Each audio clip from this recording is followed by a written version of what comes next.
Hi, everyone, and thanks so much for joining us for Tailored Threats, Targeted Tactics. Today, we're going to walk through the findings from Abnormal AI's 2026 Attack Landscape Report, which looks at how threat actors exploit trusted relationships and workflows to make malicious activity indistinguishable from routine business. A couple quick housekeeping items. If you have questions during the presentation, just submit them in the Q&A tab and we will follow up via email after the webinar.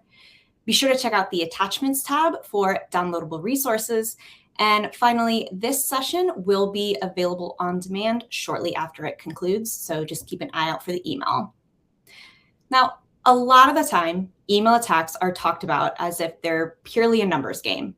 The assumptions revolve around the idea that attackers send as many messages as possible and hope that eventually someone clicks or replies or pays. And while that, of course, still happens, what we saw in our data is that the story is much more nuanced than that. Across phishing, business email compromise, and vendor email compromise, attackers are making decisions based on the targeted environment. They're adapting to the tools employees use, the workflows they rely on, the way organizations are structured, and even the way business gets done in different regions. So today is really about unpacking those patterns, how attackers modify their tactics, why those choices make sense from their perspective, and what that means for defenders. Our goal today is not just to throw a bunch of percentages at you. Our goal is to make this data actionable and valuable. We want to show what these trends suggest about how threat actors think and where traditional assumptions about email risk may no longer hold up. Before we get into the findings, a couple quick introductions. My name is Callie Barron. I'm the Senior Content Marketing Manager focused on threat intelligence at Abnormal AI. I work with our internal threat intel and data science experts to create content that educates the cybersecurity community on the latest attack types and trends, developments in the threat landscape. And with me today is Elizabeth Swantek. Hi, my name is Elizabeth Swantek. I am a data analyst within Abnormal's threat intelligence organization, and I focus on utilizing data to derive findings about attacker behavior and the general threat landscape, which conveniently is about what this webinar is about and is the backbone for this study. So without further ado, let's dive into the report itself and the methodology that made it possible. Next slide, please. So when we talk about the attack landscape report, we are referring specifically to a data-driven analysis of the email threat landscape. Between July 1st and December 31st of 2025, Abnormal AI observed nearly 160 million malicious emails in our portal.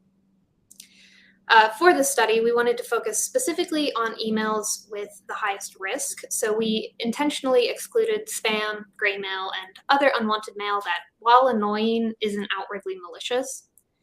By taking a 0.5% random sample of all of those emails, we were able to analyze nearly 800,000 emails and apply our observations and findings to the wider landscape with high confidence. Our data spanned over 4,000 customers, which was made up of and represented 43 different countries and 21 different industry groups. Now, it is true that this data at least partially reflects the composition of Abnormal's customer base. However, comparative analysis still allows us to get a peek at attacker behavior based on actual received mail and actual scenarios instead of third-party surveys or hypotheticals. That's all great. Why do we actually care? In the age of AI, we really need to challenge some widely held assumptions when it comes to the email attack landscape. Like Callie mentioned, we're no longer in a place where the standard malicious actor just casts a wide and generic net, hoping that they catch something. Instead, our study suggests that modern attacks are shaped by the recipient. So with a single prompt, an attacker can artificially understand their victims, their jobs, industries, organizations, and the tools with which an individual interacts day to day. That means that attacks are highly adaptive, and one of the best ways to fight adaptive attack strategies is to understand them. That's what Callie and I are hoping to do today. So we're going to walk you through some of the biggest findings from the report. You can read more in the report itself. And we're going to focus on phishing, business email compromise, and vendor email compromise, starting now with phishing. So phishing remains the most common category of attack that employees are likely to encounter. It accounts for 58% of all the observed attacks in our data set, the largest percentage by far. That volume is important, but the more noteworthy finding is that modern phishing depends less on employee error and more on employee habits. Across all of the phishing techniques we evaluated, a consistent pattern emerged. Attackers match their lures to the operational realities of the environment they're targeting, opting to exploit routine rather than attempt to circumvent it. The first example of that is the use of brand impersonation in phishing attacks. Across the report sample, 12% of phishing attacks involved brand impersonation. That could be a fake Microsoft login prompt, a spoofed LinkedIn alert, a Salesforce notification, really any branded platform that the recipient already associates with legitimate work. What stood out in the data was that brand impersonation seems to scale with the software footprint of the target organization. Smaller companies tend to run leaner, less standardized software stacks, which narrows the attacker's impersonation surface. A fake Okta prompt only works if the targeted organization plausibly uses Okta. Likewise, a bogus QuickBooks notification only works if that kind of request is normal in the recipient's environment. The large enterprises are, by definition, large software buyers. They run a sprawling stack of cloud and SaaS platforms, Microsoft 365 and Google Workspace for email and productivity, Zoom for meetings, Salesforce CRM, ServiceNow for IT management, so on.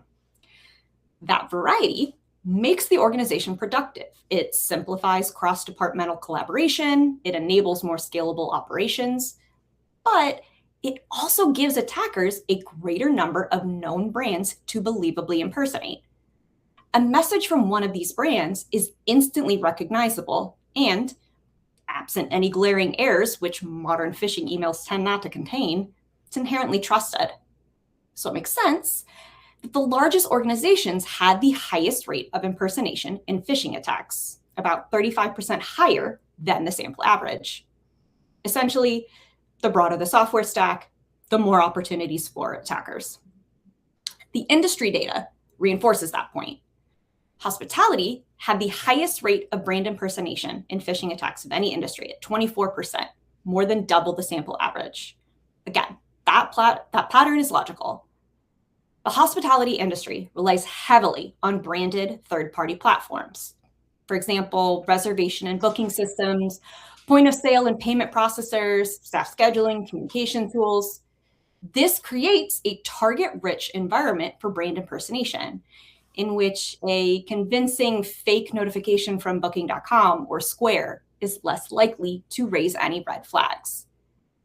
Organizations in other industries, of course, also depend on well-known platforms, but few match hospitality's variety. For example, employees at a single hotel property could interact with a dozen branded services daily across booking, payment, staffing, guest communication, and all of those lend themselves to impersonation. The use of brand impersonation in phishing doesn't succeed because the brand is famous in some abstract sense. It succeeds because the brand is familiar in that specific work context. This idea of context-specific targeting is also found in file-sharing phishing trends. Now, file-sharing phishing refers to attacks in which a threat actor poses as a colleague or a familiar file hosting or e-signature service and sends a malicious link disguised as a shared document. These attacks use services like SharePoint, Dropbox, DocuSign, PandaDoc as cover and either impersonate one of those platforms or exploit the platform itself to deliver the email or link. About 1 in 10 phishing attacks we analyzed used file sharing lures. And what we found is that file sharing phishing concentrates in industries and roles where external document exchange is constant and expected. But because the rate of document exchange isn't uniform across industries, the rate of file sharing phishing isn't uniform either. At 22%, organizations in the financial services industry had the highest rate of file sharing phishing. And when you think about the daily workflow in FinServ, that tracks. The FinServ industry runs on paperwork, loan agreements, account statements, audit packages, compliance disclosures. I could go on and on. So receiving a notification that someone has shared a file is entirely unremarkable for a FinServ employee. It looks like just one more item in a normal document-heavy day. The construction and engineering industry is close behind at 21%. These organizations obviously have a different kind of document flow, but they possess characteristics that create a similar level of exposure. Large construction projects are time-sensitive and require rapid decision-making. They also involve extensive communication among multiple parties, like general contractors, inspectors, architects, engineers. To keep the project moving, documents like drawings, submittals, bid packages, change orders are all moving between organizations constantly. And importantly, unfamiliar senders are not unusual. In this case, the usual warning sign of, "I don't recognize this person," becomes a lot less useful. So just as the rate of file sharing phishing is especially elevated in certain industries, it's well above the sample average for individual employees whose day-to-day routines revolve around external document exchange.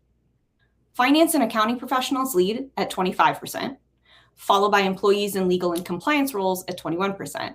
And then rounding out the top three are sales and business development professionals at 17%. Yes, three very different functions, but they all share the same underlying pattern. They receive a steady stream of files from outside the organization, and they're expected to open and act on them as quickly as possible. What all of this boils down to is that phishing works best when the malicious message looks like something the recipient was already expecting to receive and therefore already prepared to trust. In our analysis, we consistently saw phishing strategies cluster where they're most likely to blend in, where the business context already creates permission for employees to engage. At a more macro level, we're increasingly observing attacker behavior that mirrors legitimate business practices. Attackers are conducting research, running A/B tests, segmenting audiences.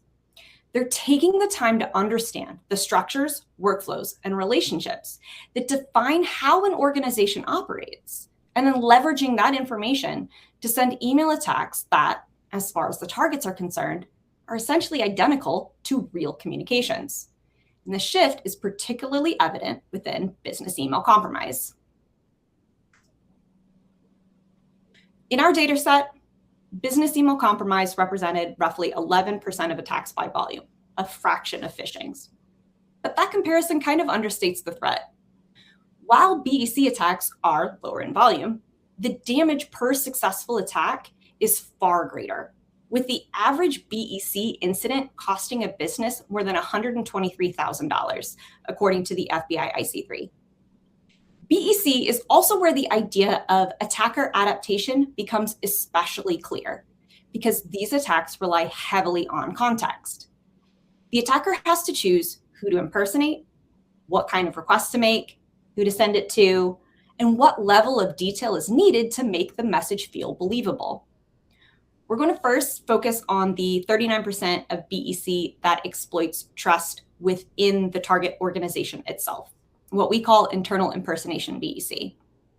And as we were analyzing these attacks, we wanted to understand, when threat actors are trying to exploit trust inside an organization, whose identity do they use?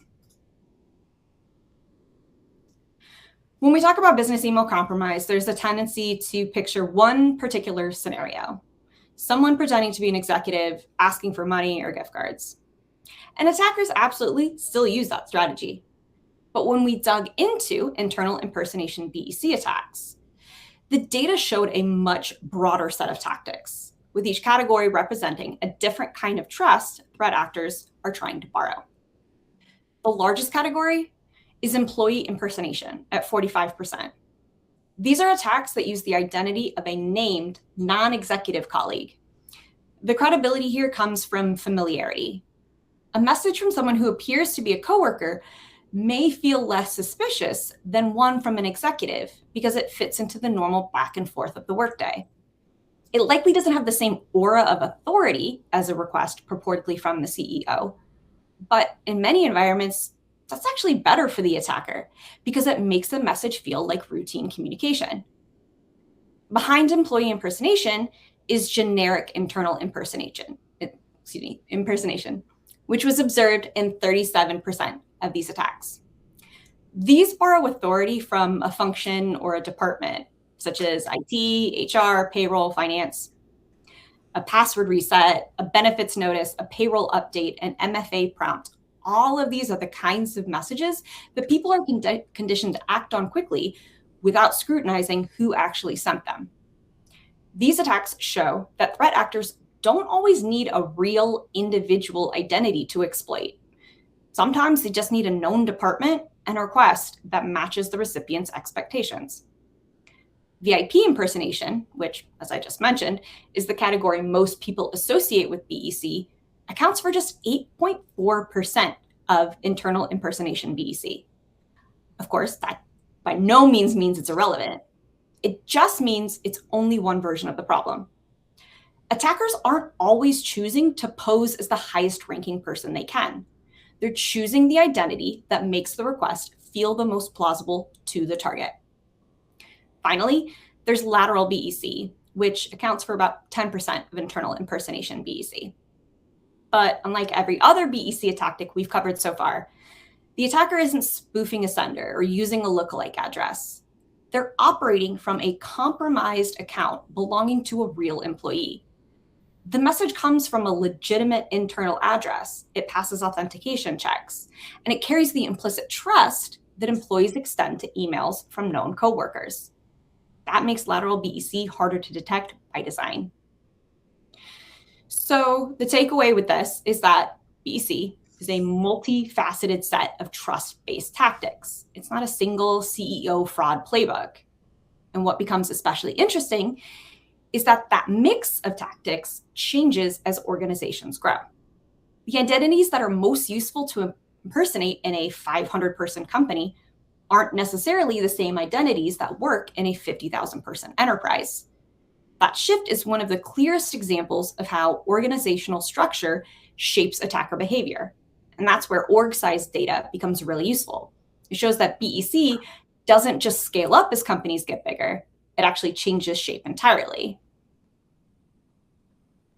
So let's first focus on the 8% of internal BEC that is VIP impersonation, because that is the most well-known. When you look at that in relation to organization size, it becomes a lot more interesting. So this chart shows the internal impersonation BEC composition across 5 different organization size bands. On the left, we have small organizations of less than 1,000 mailboxes. On the right, we have large enterprises of over 50,000 mailboxes. Each bar represents 100% of internal BEC, so it's not representing the raw volume, it's representing the mix of impersonation types. That dark green band in the middle of all of these segments represents that VIP impersonation.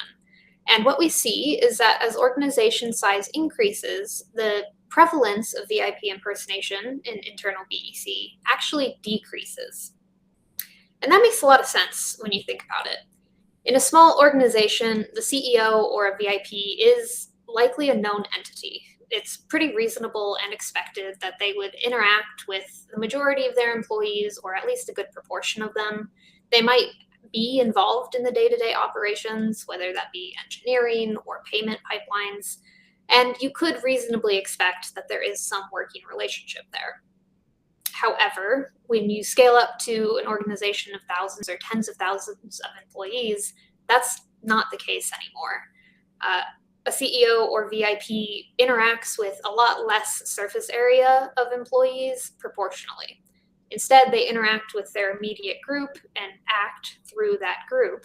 They're not expected to take part in as many operations day to day, and you just wouldn't expect a CEO to email an intern asking to do something in a really big organization.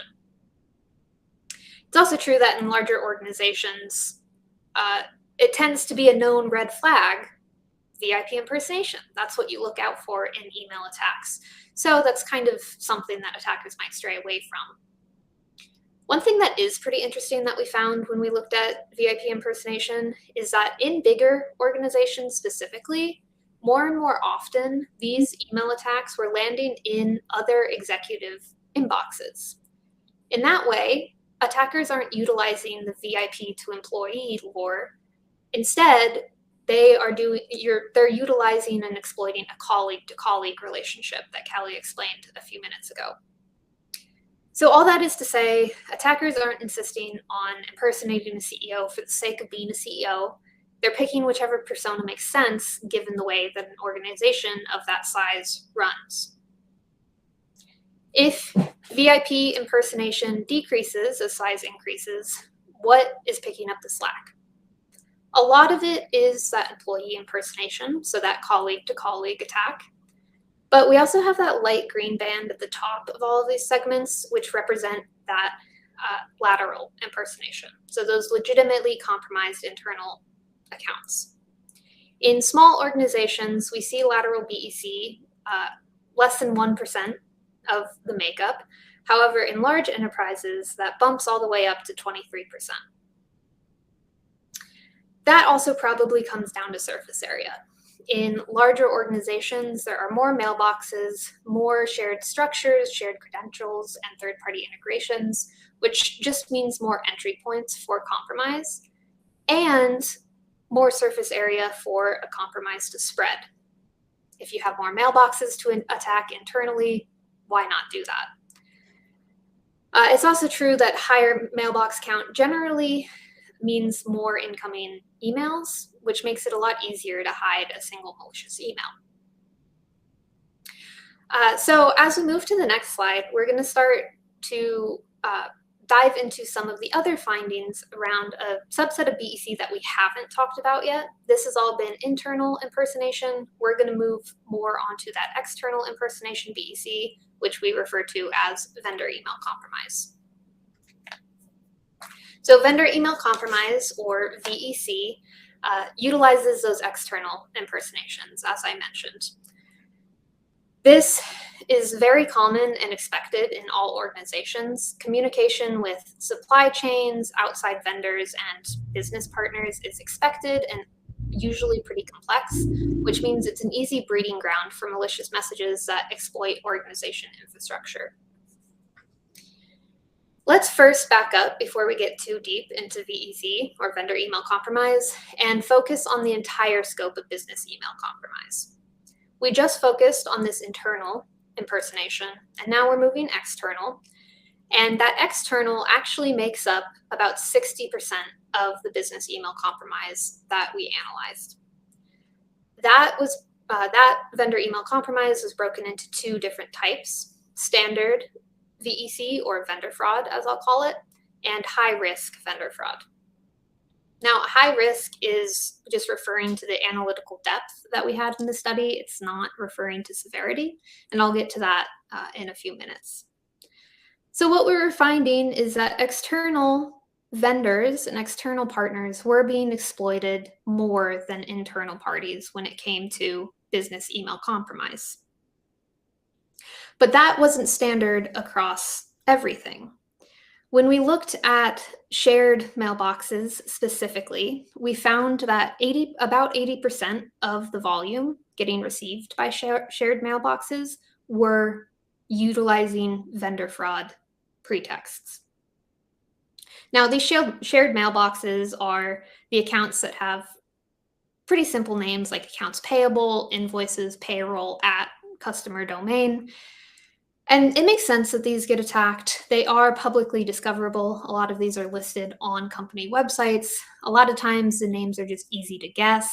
And the names often refer to the function of the mailbox. So it's pretty easy to imagine that attackers are able to cater the attack types they send based on the context of the mailbox. These mailboxes tend to deal with a high incoming volume of requests in the day-to-day, which makes sense for vendor fraud. And they tend to be maintained by multiple people. So it's not one person, one mailbox, that person with the context of what they expect to receive or not. It's multiple people sharing that context at a base level. All of that makes sense for vendor email compromise. And we see that same pattern of high vendor email compromise with certain job titles. So we found that individuals who worked in finance or accounting roles also tended to see a higher proportion of vendor fraud attacks than others. In both situations, we saw that invoice inquiry, which is specifically the type of vendor fraud that deals with fake invoices requesting one-time payment, were the most common. Again, that makes a lot of sense given the context of the mailbox type or the job that the individual does day to day. That also gives us some insight into one of the types of vendor fraud, but what happens with the other types of vendor fraud? Our study analyzed 4 different pretexts of vendor fraud, and this is what I was referring to specifically with the high risk.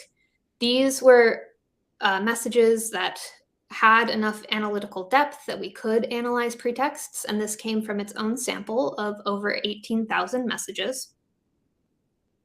And it broke the pretext down into 4 types of vendor fraud. Invoice inquiry was the most common at about 40%. Again, that was what was most common for shared mailboxes and individuals in finance and accounting. Next prevalent was billing account update, followed by payment inquiry, and then request for quote. The breakdown of how prevalent these are almost certainly is in part to the complexity and the time management that attackers need to successfully run them, but that certainly isn't the only factor. One other thing that we chose to look at was the impersonation technique here. So vendor fraud can be broken into 2 main impersonation techniques. We have actual impersonations, so attackers who utilize lookalike, often young domains or typo-squatted domains, and then legitimate vendor compromises. Those have different complexity and risks to them, and on a broad scale, we found that about 87% of all vendor fraud were from impersonated domains or impersonated vendors instead of compromises. That wasn't uniform across each pretext, however. On one end of the spectrum, we have invoice inquiry. This had less than 1% of attacks sent from legitimately compromised vendors. That just suggests that a fake invoice from a lookalike domain doesn't actually need to do all that much to look. Invoices for a lot of companies are expected day-to-day operations. They come in volume. They have some time pressure to them. And especially with AI, you can make these invoices and or these tax documents look incredibly legitimate very quickly, very easily. And a lot of times the legitimacy granted from those documents means that the scrutiny on the sender isn't as severe. This vulnerability can really be seen in the media and entertainment industry. Nearly 65% of their received vendor fraud was invoice inquiry. And that makes a lot of sense, especially when you think of like a production company. They don't deal as often with long-term vendors. Instead, they have a lot of freelancers and a constant rotation of vendors depending on what they're working on any given day. So you can't rely on those defined relationships to understand quite as much what's happening. When you go to the other side of this impersonation versus compromise timeline, if you will, we have billing account update. These are those attacks where an actor will provide a piece of bank information and request that current and future payments get changed to that bank. In that way, it's not a one-off attack. It has more of a time commitment and doesn't have diminishing returns over time. This was the most often seen pretext with legitimate compromises at about 27%. And this is an inherently suspicious ask to update your bank info. It's also something that is expected day to day, but because it is so high stakes, a lot of companies have strict financial controls to put scrutiny on this ask. It's possible that lookalike domains just don't hold up to that scrutiny, as often, and so it becomes worth it for attackers to legitimately compromise an account. You can also imagine this interacts very well with what we discussed with lateral BEC attacks. Especially in bigger organizations, you have a large internal surface area if you compromise an attack or an account, but you also have large external surface area. Big corporation means a lot of vendor relationships, means a lot more avenues that you can exploit. Becomes kind of the sense of killing two birds with one stone. So VEC pretexts do give us a lot of information about attacker effort. However, when we looked at regional behavior, we were also able to draw some interesting conclusions. Throughout our study, we had 3 different regions: North America, APAC, which is Asia Pacific, and then EMEA, Europe, Middle East, and Africa. This chart shows the breakdown within each region of the 4 different pretexts. North America and APAC followed roughly the same structure as each other. Invoice inquiry was the most common pretext at above 40%, and request for quote was the least common. Within these regions, transactional procurement is very common and expected. They deal a lot with direct invoicing, and they put emphasis on payment speed and process speed. However, when we look at that third region, EMEA, we saw this pattern flip on its head. Invoice inquiry was actually the least common in this region, and taking first place was request for quotation at about 41% prevalence. Most of our sample for EMEA was Europe, and Europe has very formal tendering and quotation systems.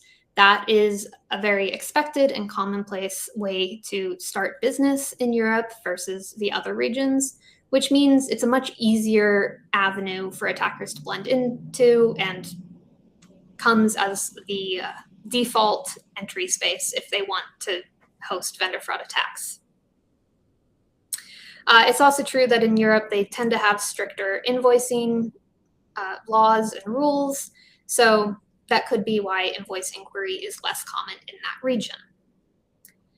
So while the pretext behavior varies across different regions, the overall through thread between them and everything we've discussed today is that attacks don't target everyone equally.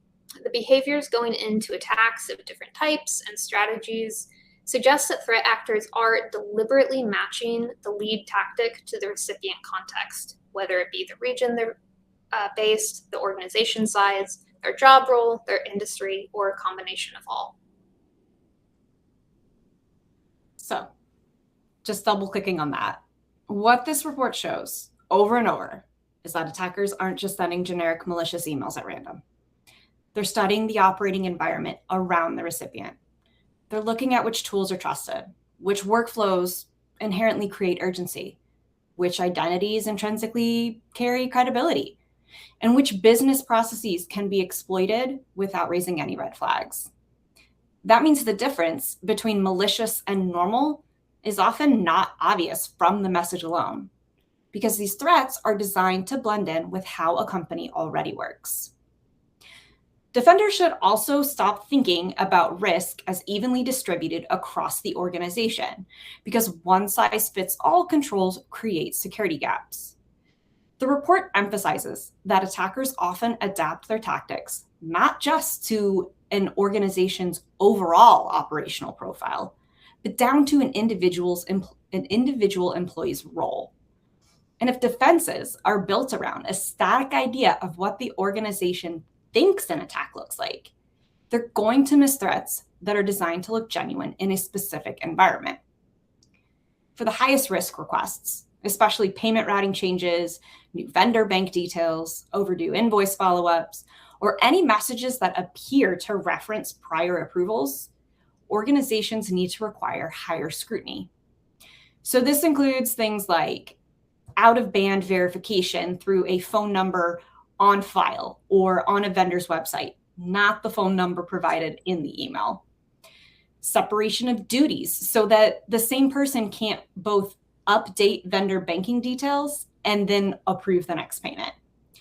and also monitoring for the behavioral cues that distinguish a real change request from an attacker-driven one, since the email metadata alone won't. The goal is not to slow every process down. It's to add friction at the points where a successful attack can create real financial loss. Finally, the attacks in this report are difficult to stop because they're adaptive, context-aware attempts to look like normal business. They exploit identity, relationships, routines. Attackers tune phishing to the target's environment. They reshape BEC based on org structure, and they even adapt vendor fraud pretexts to regional business norms. Traditional security solutions rely heavily on signatures, reputation lists, static rules. But those mechanisms struggle when an attack is engineered to look behaviorally legitimate rather than technically suspicious. The message may not have a questionable attachment, may not come from a known bad domain, may not contain the obvious grammatical errors or the kinds of indicators people have been trained for years to look for. And if a real internal or vendor account is compromised, then the infrastructure level trust signals can look completely clean. Stopping these kinds of attacks requires understanding what normal business looks like for each user, each vendor relationship, and each workflow. And that allows you to catch the subtle moments when something looks legitimate on the surface, but behaves abnormally in context.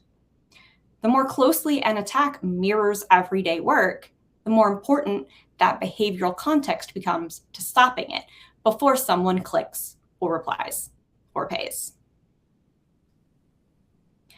Thank you all for spending time with us today. I know we covered a lot of ground, but the central takeaway is pretty simple.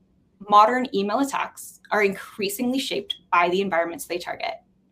And the more defenders understand those environments, the people within them, the workflows, relationships, the tools, the better positioned they are to spot attacks before they succeed. We'll see you at the next webinar.